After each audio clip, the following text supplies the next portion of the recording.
All right, another day, another topic. We are back in the car, so I think we know what that means. Means that we're going to be talking about something that I deem important. And today's topic, I think, is relevant for pretty much all of us. As long as you're human. If you're AI or a robot, then you might not count for this one. But, I wanted to talk about, why do we care what other people think?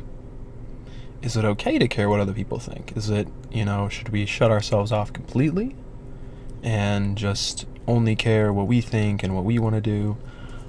Is there a healthy balance? Is it healthy to care what other people think? And so, the functionality of these videos for me is pick a topic and share how I currently view it.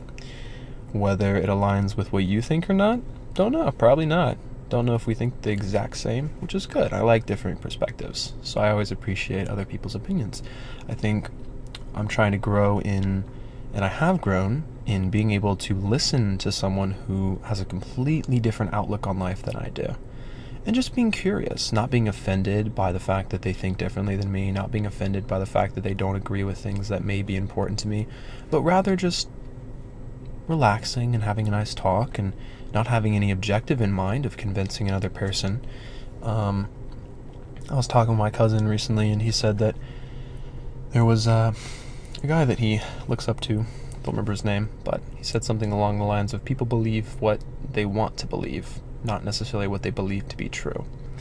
And so if you ever try to convince someone out of something they believe, often you're going to get a very, very strong response, because it's very important to the person. They believe it because they really want it to be true, rather than it is true. And it could be true, or it could not. Often we hold things that are true and a mix of things that aren't true as well, and that's natural. I think the importance for me is, as long as I can admit that this is my perspective and this is the way I see things, it's not necessarily right, but this is how I am perceiving the world now. And saying it that way to me benefits the fact that I don't have it all figured out yet, but I am learning and I am curious. And I think wise people accept that they don't know everything, and they don't act like they know everything.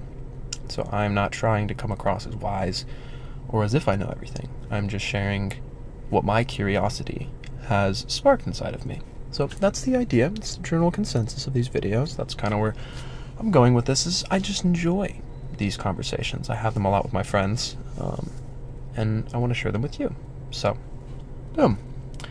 Now, what do I think about caring about other people's opinions? Well,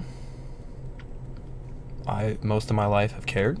Naturally, as a kid, grew up caring a lot, wanting to be liked, wanting to fit in, wanting to be loved, wanting to be admired, wanting to be respected, wanting to be, seen as popular or athletic. That was a big one for me in my past. I sucked at sports growing up, so I wanted everyone to think that I was good at sports, because the kids made fun of me, and I wasn't the kid that could dribble the basketball between his legs. Those were the cool kids. Those were the kids whose parents had money to train them. I didn't have that. I did have loving parents that let me play, basketball in the yard and stuff, and they would take me to the gym and practice, but no, I sucked. And I talked about my basketball journey in another video, but, I thought those kids were cool, and I looked at the kids that were funny, and I'm like, those kids get all the girls, why am I not funny, And so, my main objective as I grew older was, I had to have these traits, some of them very desirable, but not to the people I'm around. So this doesn't matter anymore. All the, the wholesome and loving and caring parts of me, these aren't important, because no one else values these in the people that I see. So I'm going to completely change. I'm going to focus on, what are people talking like who are popular? What are people acting like? What are they doing? How do they, what things are they good at? Typically for me as a male, it was, athletic, attractive, funny, and I guess charismatic. I don't know. I think growing up as a kid, I was naturally charismatic, so I don't think that was a big deal for me. But I don't think I was funny. Well, I honestly, looking back, I think I was funny as a kid, like watching myself. But like when I tried to be funny, no, I wasn't funny.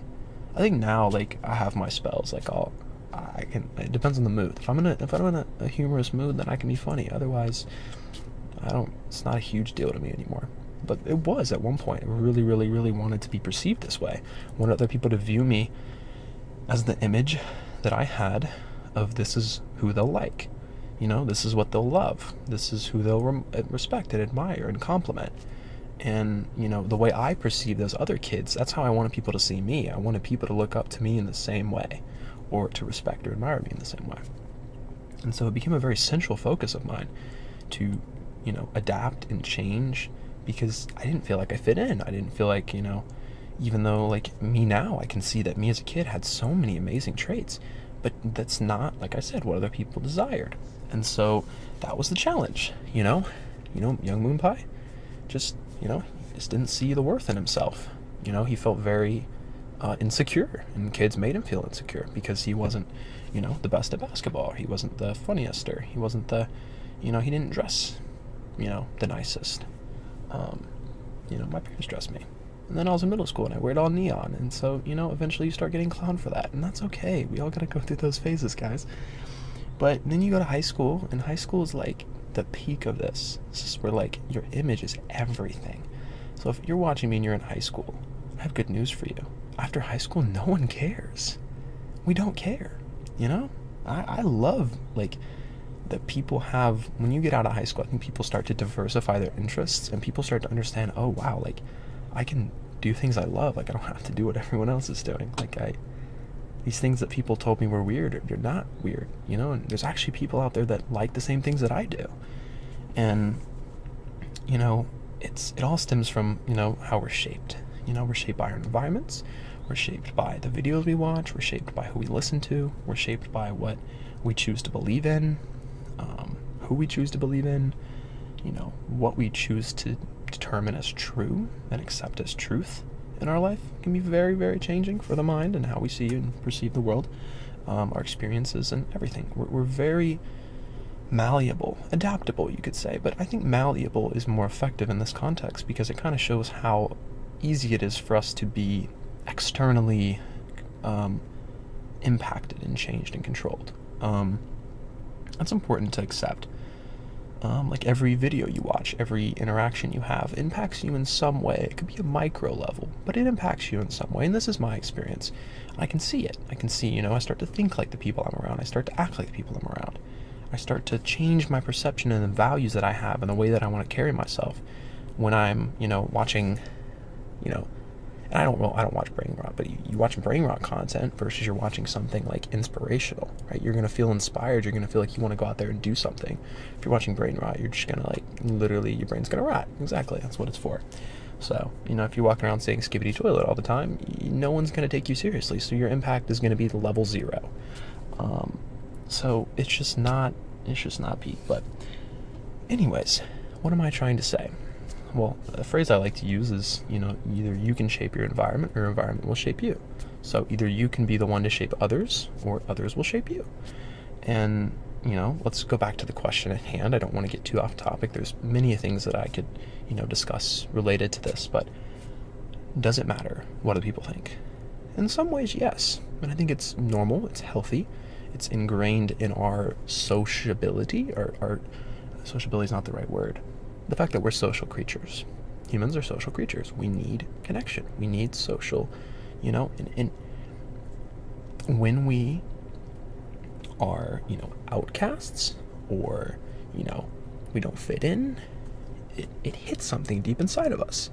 When we're judged or someone makes fun of something, that may be a sensitive or sore spot for us. If someone got on and started making fun of my ASMR channel, that would affect me. It would. Because that's, I guess, a sensitive spot for me. It was when I was growing up, because everyone's like, oh, it's weird. It's a girly thing. And I don't know. It's stupid. I like ASMR. It helped me fall asleep. So what's wrong with that? Why do you have to shut me down? And so those are the situations where we have to redefine what matters and what, our self-worth, where does it come from? And, where do we derive meaning from? And what is meaningful about ourselves? And so you have to cognitively reframe those situations. And there's a couple scenarios that I want to talk about, and things that I have done more in the past than I do now, but I'm sure they're very common, and I know they're very common because so many people I know do these things. So first one is, let's say you're a common thing that I used to do, and still will sometimes catch myself doing, but I'm getting better at catching myself, is you'll play out a scenario that's not real, but it's what you think someone else is thinking of you or talking about you. Your brain will literally make up something that is 100% not true. How could you? How could you be so telepathic that you can have a, time travel to where they're at right now, teleport there and listen and watch their conversation? Your brain is constructing something that's not real. So the first thing we have to tell ourselves when our brain starts creating a scenario that's not real, we have to remind ourselves, it's not, I don't have any evidence to say this. All you have is your past experiences. The brain is a predictive machine.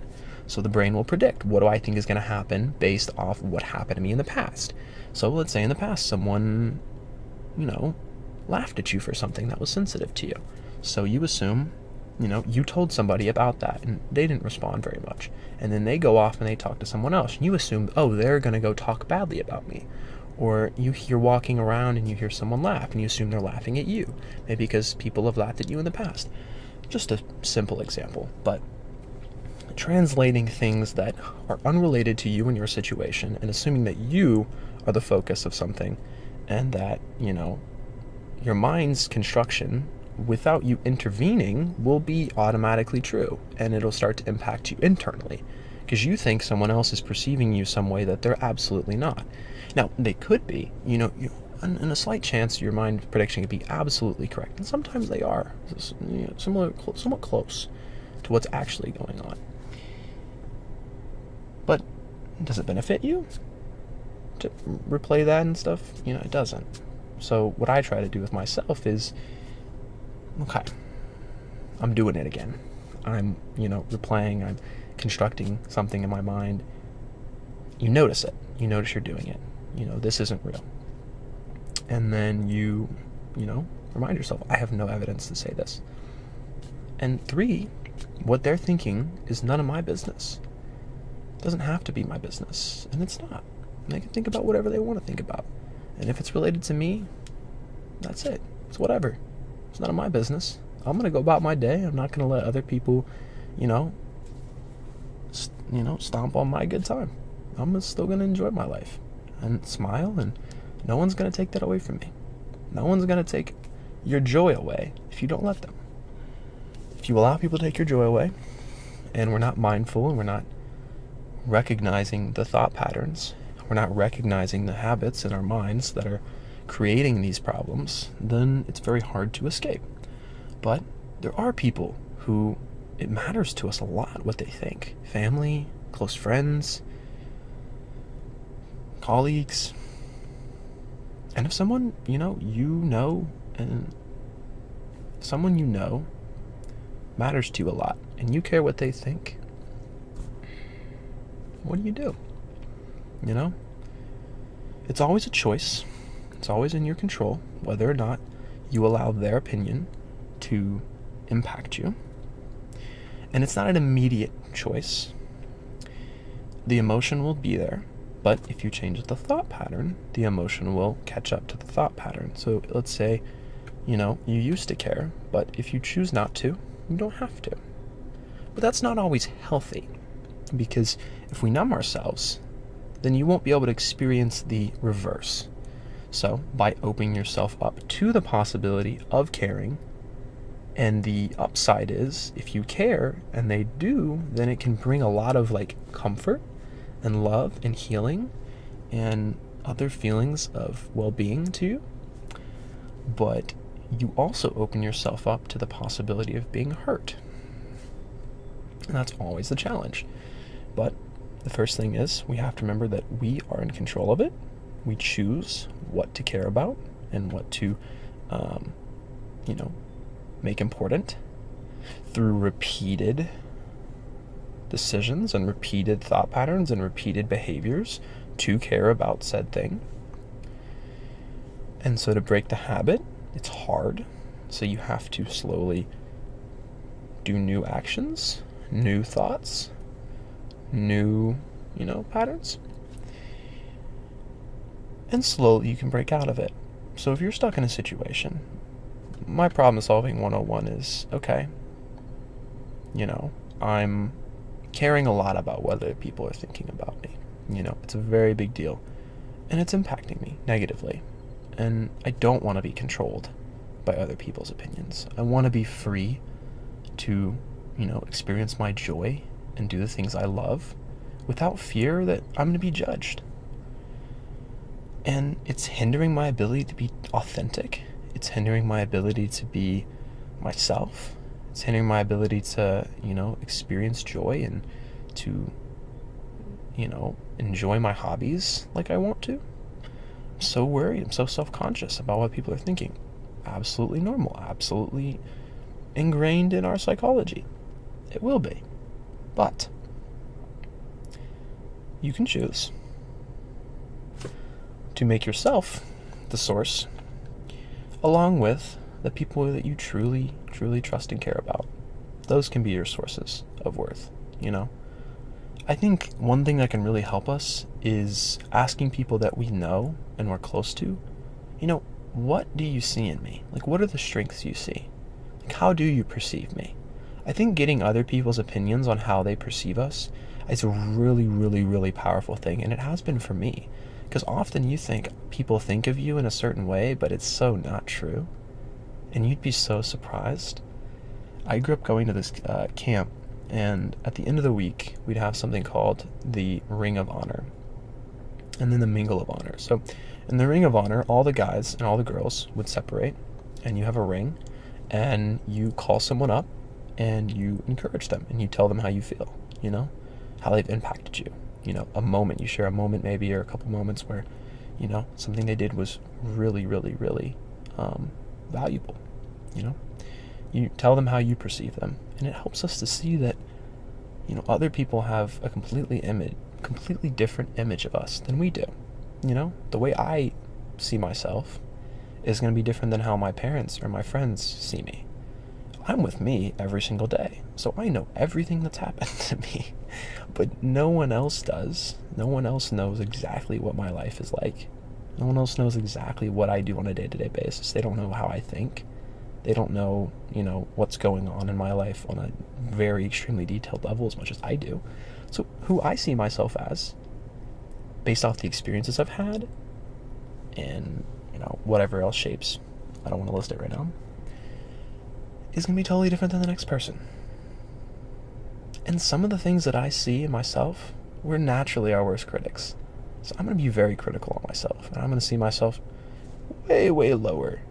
I'm naturally that way. I have very high standards, and so with me, other people are like all complimenting me, like they're very sweet and encouraging, but I don't know, like it doesn't always hit, I'm like, okay, thank you, but like I don't know, I can still do better. So, but when people will like genuinely, when I was experiencing the Ring and the Mingle of Honor, where you walk around and just get to talk to everybody and they tell you like how they see you, and to me it was so impactful. Like people told me things I never would have seen in myself, never would have thought of ever.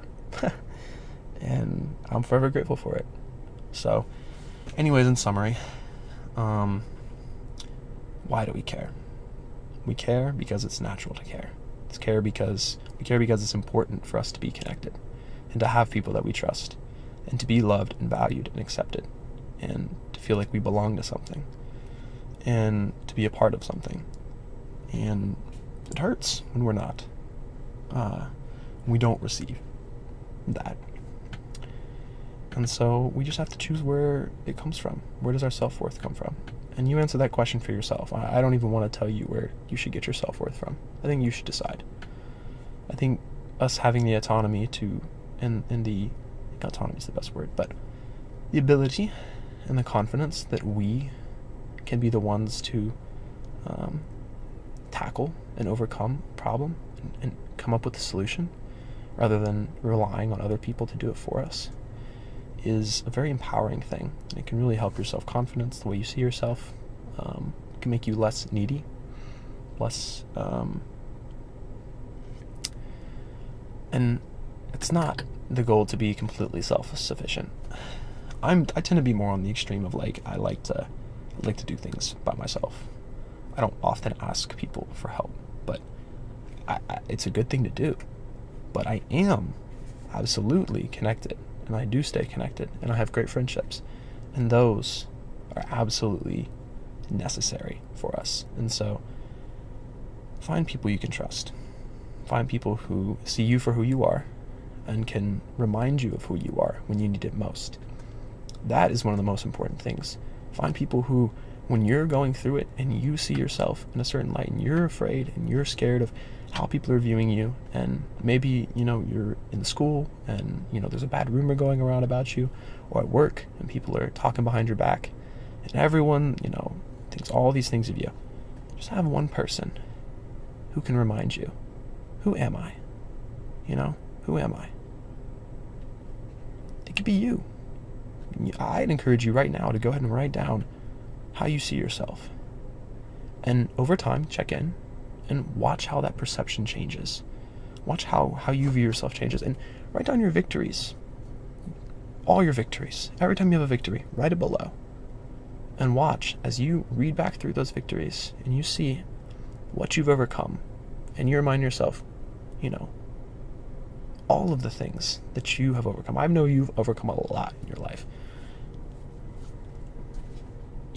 If we remind ourselves of those things, I think the way we see ourselves and our need for validation will start to shrink.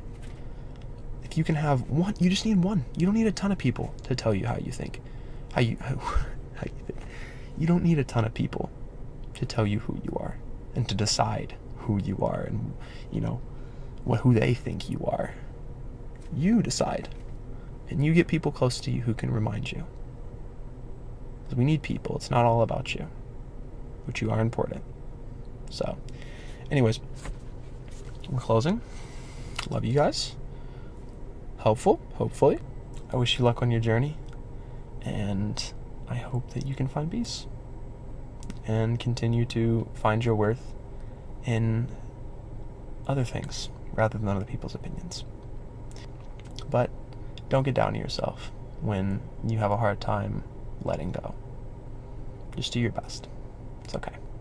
All right. Love you guys.